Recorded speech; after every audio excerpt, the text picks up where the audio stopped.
And Joe Biden ordered more airstrikes on targets in Syria in retaliation for attacks on American forces in Syria and Iraq carrying out anti-terrorism activities. Natalie Brand reports.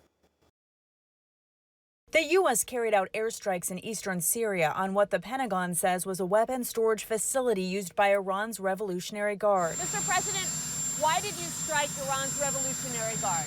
Because they struck us. And President Biden, You plan to hit them again? They struck us. There have been at least 4 more attacks on U.S. forces in Iraq and Syria since the strike, resulting in what the Pentagon says are a few minor injuries. All of those hurt have returned to duty. From October 17th until now, Iranian-backed forces have carried out 46 attacks on U.S. bases. The Pentagon says it remains concerned about potential escalation in the region. The administration is trying to prevent that while also defending U.S. forces.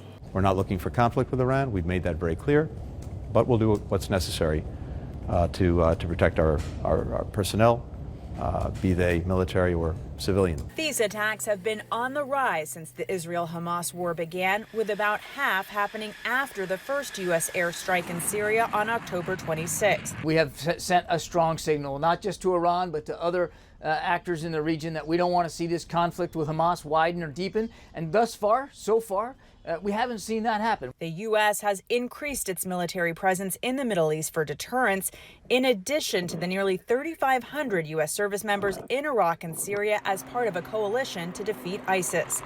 Natalie Brand, CBS News, the White House.